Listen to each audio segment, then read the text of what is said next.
Midas stands for Models of Infectious Diseases Agent Study.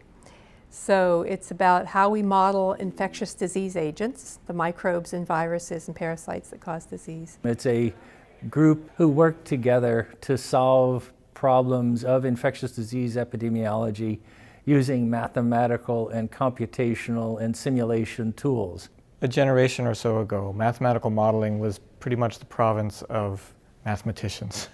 And now it's become widely available through the use of tools like the ones that are being developed in Midas. A decade ago, there was a small group of us who were interested in what we thought modeling could provide and were interested in using the tools. And we were renegades in a community that, by and large, didn't know how to embrace or absorb the insights that modeling could provide.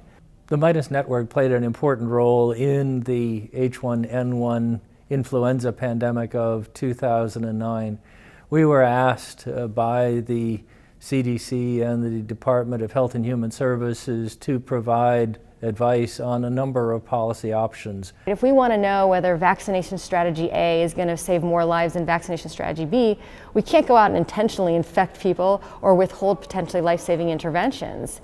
So how can we do those rigorous experiments to actually figure out which vaccine strategies are going to save the most lives, or who to target our antiviral or other interventions at, when to close schools, etc. But when we build these models in the computers, we can test all sorts of scenarios, all sorts of situations, and it allows decision makers to have a virtual laboratory to test policies and see what the relative impacts of the policies are without actually having to have a pandemic.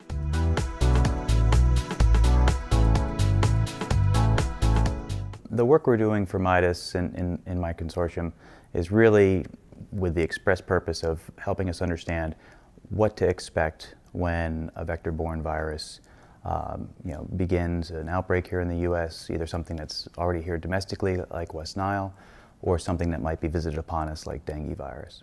So the value in getting better at predicting some of these vector-borne viruses is to get advanced warning. One of the sets of projects that we've done in conjunction with our Midas work is develop decision support tools for the state of Texas. We're actually developing web-based software to help them in making decisions and preparing for future disease outbreaks.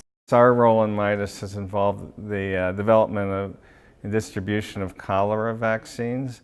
And as a direct result of the modeling that's been done, we're now entering a phase of global distribution and use of a cheap, affordable cholera vaccine.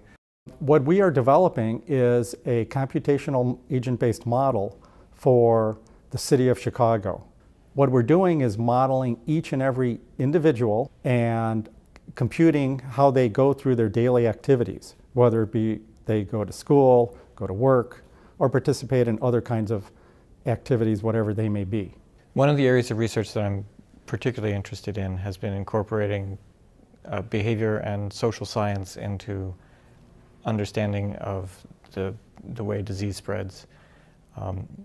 Fear, better information about what's actually going on, all these things can change the way people interact, which in turn changes the spread of disease, which in turn affects the way people interact again.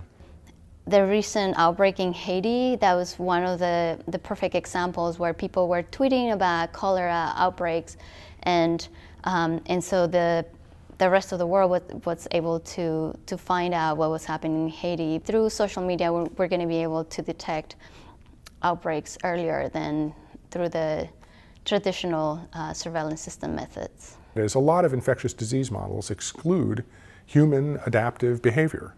Fear, flight, vaccine refusal, all of these things can shape the way an epidemic actually goes. Now we're doing a lot of work on mining very big data sets like Twitter to try to get at the dynamics of attitudes so that we can track both flu using Twitter and social media, and we can track the dynamics of attitudes toward flu, attitudes toward vaccine, and try to fashion our risk communication strategies accordingly.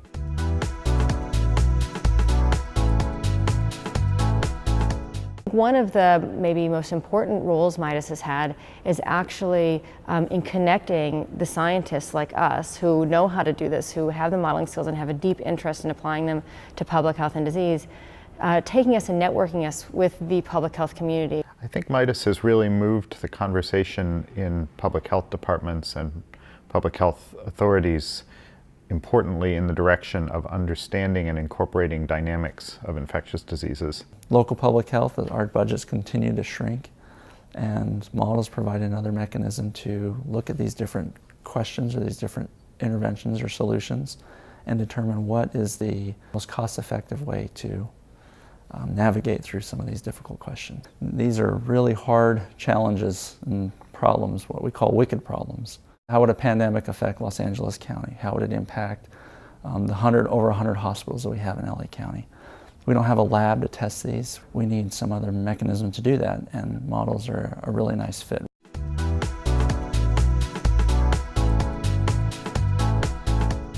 It's true that Midas has had a big impact on policy. It's had a big impact on science.